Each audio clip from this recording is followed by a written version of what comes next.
No Man's Sky was the game that was supposed to revolutionize space exploration. When it was first announced at E3 all the way back in 2014, Hello Games sold the vision of an infinite universe with procedurally generated worlds and the ability to be able to travel between the galaxies. The reality of what we ended up with, though, was so disappointing that to this day it's known as one of the most infamous game launches of all time. Despite selling over 1.1 million copies during the first week, No Man's Sky was filled with so many things that were wrong with the game that it's just kind of crazy to think about that what we're talking about today is how the game went from being one of the most universally hated products of its time to having one of the best comeback stories I've ever seen. Hello Games somehow managed to not only bring No Man's Sky back from the dead, but it also just managed to bring it all the way into the spotlight. But first we need some context of everything that went wrong with No Man's Sky so we can kind of just grasp the magnitude of this redemption arc. So going back to E3 2014, Hello Games at the time was just a small team of developers that somehow, and don't ask me how they did this, but somehow they managed to secure a presentation slot at Sony's conference at E3 to showcase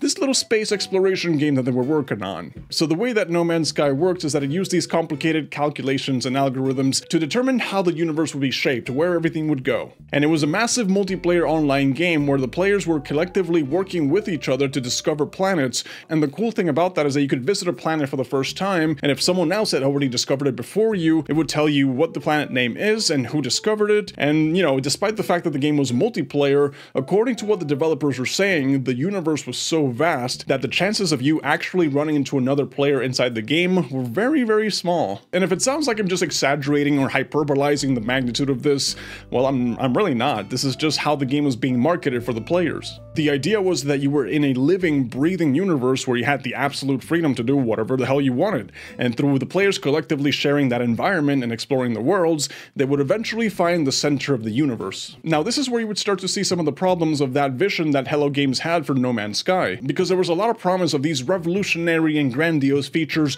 that were going to be carrying the game hard to make up for the lack of direct quest lines or objectives. Sean Murray, the founder of Hello Games, specifically said in an interview that he didn't want to be sending people out on these traditional style hunt and gather quests, like to collect space chickens or whatever. So while he sold the idea that the game was all about freedom of exploration and there would be no direct quest lines, he also specified that it wasn't a sandbox game because there would be deep lore and storylines to follow. And for a studio that was relatively small in size and it was mostly just filled with people that had never worked on such a huge project before, well, it's kind of safe to say that there was a lot of promise of what they wanted the game to be, and that promise was carrying a huge chunk of the marketing and the hype for the game, but what they were actually able to develop by the time of release was something completely different and just really under-delivered on a lot of things. Because No Man's Sky wasn't just bad on release, it was terrible, it was almost unplayable. For context, in the trailers and the interviews that were leading up to the game's release, they were showcasing a lot of multiplayer interactions, for example, right? Complex and diverse ecosystems with dynamic weather, huge structures and space stations, epic space battles and a faction system, and a deep storyline to tie it all together. All of those things that I just mentioned were either non-existent, non-functional, or just extremely watered-down versions. I remember back in the day there was a clip that went viral of two players who actually tried to meet up in the same planet by standing right in front of each other, and even then they couldn't see or interact with each other in a game that was supposed to be multiplayer. There was also people who were just reporting to be falling through the terrain, getting stuck on invisible obstacles, and there was even a bug that left your character stranded on a planet permanently in a game that's all about exploring different planets. And that was just a few of the many game-breaking bugs that the game had on release, but those guys were lucky because they actually managed to get into the game. There was a portion of the players that couldn't even launch the game in the first place, because apart from the very expected having your game crash in the first few minutes of gameplay, some people on PC, if they had certain hardware combinations, the game would just not launch whatsoever. So if you just happened to be running the wrong CPU or the wrong GPU, No Man's Sky would not launch despite you being able to run even heavier games than that. For some reason, the optimization in No Man's Sky was just awful. And I remember Hello Games coming out with a statement going like, hey guys, sorry, there's too many PC combinations,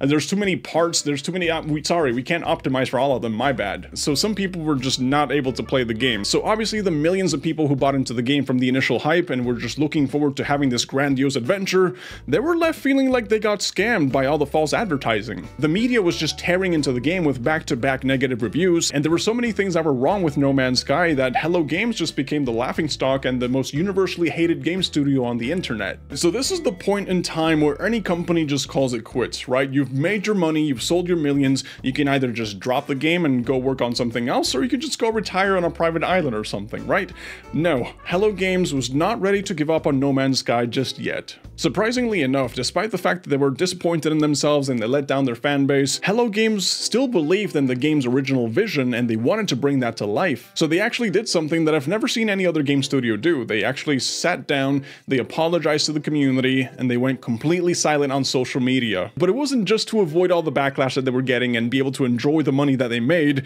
No, they actually went dark so that way they could focus on a long-term plan to set out to fix No Man's Sky and sort of like shape it to be the game that they originally envisioned it to be. So eventually the hate died down, people forgot about No Man's Sky, and while they were out of the spotlight, they didn't have to worry about dealing with the press or the marketing or trying to keep everybody happy. So months passed and they let all the hate die down, and they slowly started working on updates to fix everything that was broken with the game originally. It started off pretty slow with a couple of patches here and there, you know, to sort of just fix everything that was game-breaking about the game, you know, everything that just didn't let you play the game. And over time they started adding more and more updates, and then suddenly you were getting like massive updates like the Next, the Beyond, Origins, Waypoint, and the most recent one that's been getting a lot of attention lately is update 5.0 called Worlds Part 1, where they've been adding a lot of content in these massive updates that just far exceeds what they originally planned the game to be in the first place. And throughout all these updates, they were being very transparent with what they were doing, trying to be very vocal and open with the community. They started hosting community events, you know, all of this to try to win the goodwill of the people back. And it got to the point where the original vision of No Man's Sky was now a thing of the past, because not only had the game reached that point, but it also added so much more on top of that. So they started introducing things like base building, ground transportation vehicles,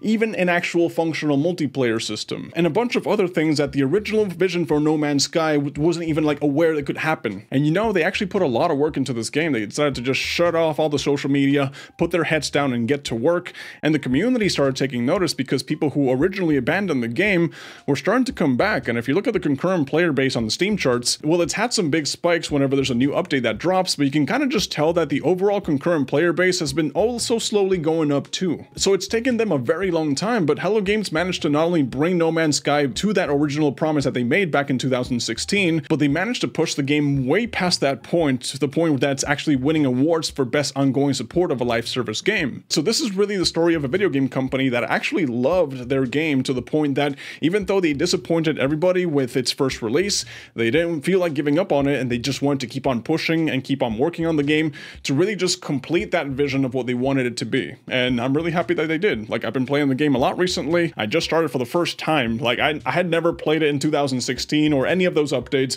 but when I saw that 5.0 dropped and everyone was talking so positively about it, I just had to check it out. And honestly speaking, I've been having a lot of fun with it. I can't imagine the absolute chaos that it must have been when it first released, but I'm just happy that I'm able to enjoy it now for what it is. So yeah, that's all I really wanted to talk about with you guys, so thank you guys for watching.